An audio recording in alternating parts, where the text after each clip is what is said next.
Bienvenue dans cette capsule de formation liée au programme d'apprentissage en milieu de travail, communément appelé le PAMT, du métier d'opérateur ou opératrice d'extrudeuse de matière plastique.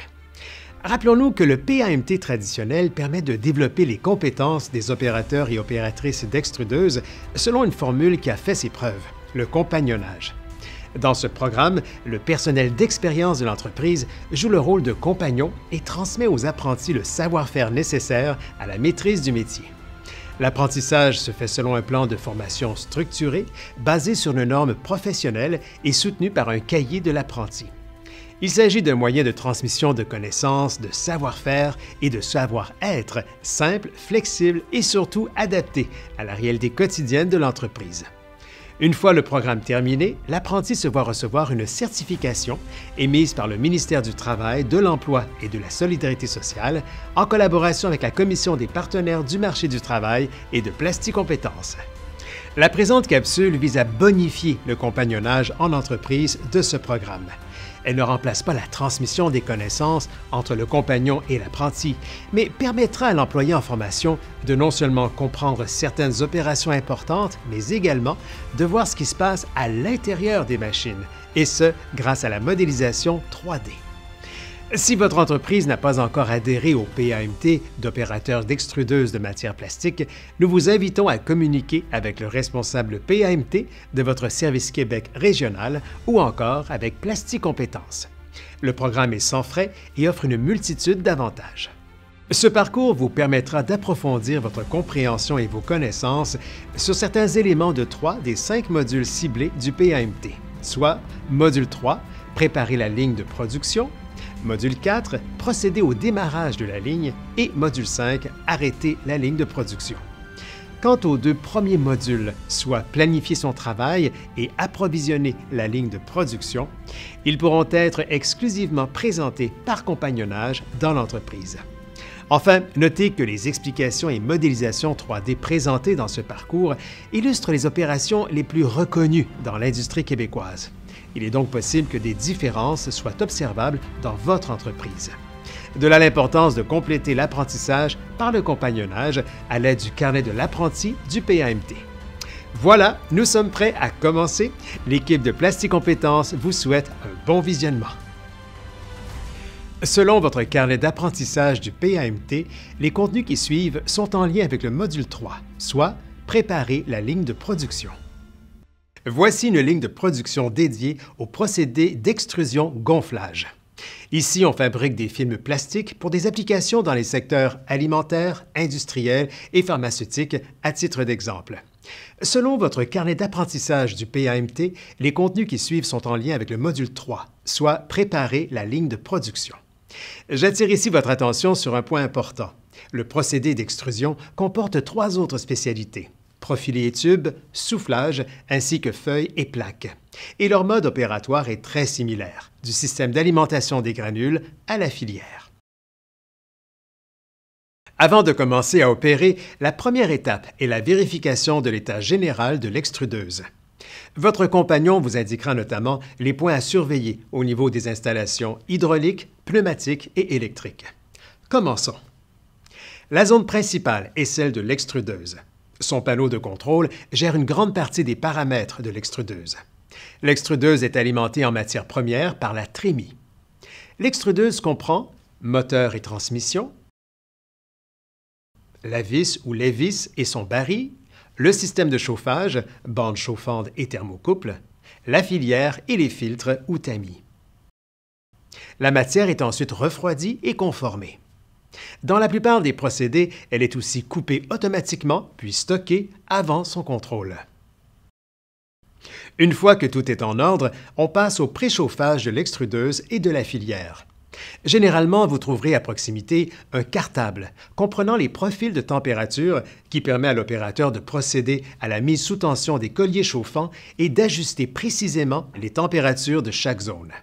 Cette phase est très importante, car un mauvais ajustement de température, trop haute ou trop basse, aura des conséquences sur la production. Si la température est trop basse, on risque un bris d'équipement. Si la température est trop haute, on risque une dégradation de la matière. C'est grâce à la vis d'extrusion que le polymère est déplacé dans le baril et génère de la chaleur et de la pression qui contribuent à la fonte du polymère. Une vis d'extrusion de base comporte 3 zones.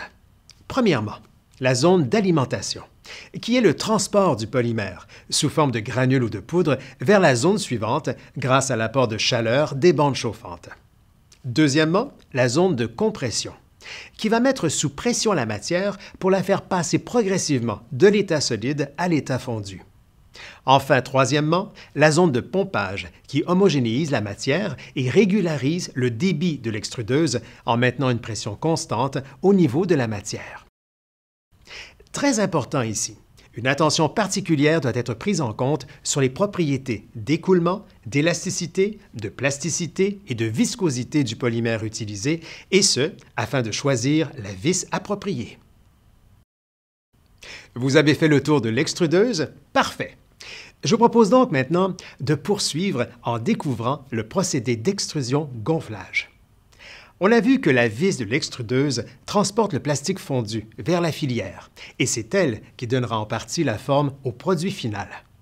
Ici, il faut inspecter toutes les composantes et porter une attention particulière à l'extrémité de la filière, car une mauvaise inspection visuelle peut créer une immense perte de temps. Il est également important de bien contrôler le débit de l'air à la filière et de vérifier son ajustement avant le démarrage.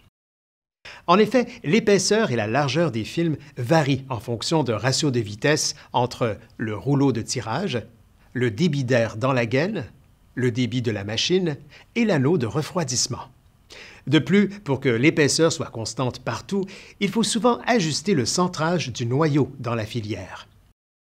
Si on a besoin de précision sur la largeur du matériel, on prend une coupe ou trim.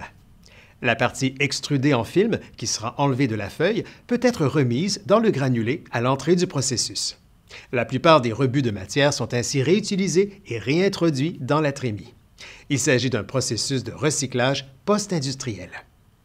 Si les films doivent être imprimés, un traitement de surface de type Corona, arc électrique ou plasma, flamme, sera installé pour obtenir une tension de surface adéquate. Le produit fini se présente sous la forme de rouleaux allongés sur des palettes. L'opérateur prendra un soin particulier à bien les attacher avec 2 sangles et il vérifiera la conformité de l'étiquetage pour en garantir la traçabilité. Selon votre carnet d'apprentissage du PAMT, les contenus qui suivent sont en lien avec le module 4, soit procéder au démarrage de la ligne d'extrusion. Maintenant que la ligne de production est opérationnelle, il faut ajuster les paramètres de démarrage de l'extrudeuse et de la filière, à savoir comparer et ajuster les températures des zones de chauffage avec les valeurs consignées. Une fois les températures ajustées, l'opérateur démarre la pompe d'aspiration de la matière première. Ensuite, on démarre la vis à basse vitesse jusqu'à ce que la matière atteigne la filière. L'opérateur fera une dernière vérification de la température de la matière fondue et il appliquera la procédure de tirage de l'extrudeuse. Il est temps maintenant de procéder à l'enfilage et au tirage du film. C'est le plus grand défi pour l'opérateur. Une fois que le système de soufflerie interne et externe de la bulle est démarré, l'opérateur effectue la procédure d'activation et de fermeture du rouleau tireur, ainsi que du réglage de la cage de stabilisation. Il achemine le film sur toute la ligne et l'embobine sur l'enrouleuse. Puis il augmente progressivement la vitesse du rouleau tireur, ici, et celle de la vis. Le processus de production est en cours. Il faut maintenant s'assurer de la qualité du produit, des impressions et des autres traitements secondaires s'ils ont été requis. Pour effectuer ces contrôles, l'opérateur utilisera des outils appropriés afin de valider sur le produit fini le niveau d'opacité, l'épaisseur, les dimensions, la coloration, le lustre, etc. Généralement, ces tests sont effectués à partir des normes qualité BNQ, ISO et ASTM. Selon votre carnet d'apprentissage du PAMT, les contenus qui suivent sont en lien avec le module 5, soit arrêter la ligne de production. Voilà, la production est terminée. Nous allons maintenant procéder à l'arrêt de la ligne de production. Attention, avant de procéder à l'arrêt complet de la machine, il faut appliquer une procédure de purge de l'extrudeuse et de la filière. Cela consiste à éliminer complètement les résidus de la matière précédente avec la matière de purge dans l'extrudeuse. L'opérateur doit tout d'abord fermer et vider le système d'alimentation de la matière première vers l'extrudeuse, pompe, mélangeur, trémie. Puis, il interprète les résultats de la purge et il valide la conformité de la matière après la purge. Ensuite, il arrête les équipements auxiliaires et il éteint les ondes de chauffage du fourreau. Enfin, il ferme toutes les alimentations de la ligne de production, pneumatique, hydraulique et électrique. À partir de maintenant, l'opérateur peut procéder à l'arrêt du système de régulation thermique de la filière. À noter que la procédure de purge peut varier selon le procédé, la matière utilisée et le fabricant de la matière de purge. Maintenant, il faut démonter la filière de l'extrudeuse, retirer et nettoyer la grille de contrepression, puis désassembler et nettoyer les composantes de la filière. Étape très importante. Juste avant de procéder à la purge, il faut rédiger le rapport de production. Au besoin, l'opérateur pourra le compléter après avoir démonté l'outillage.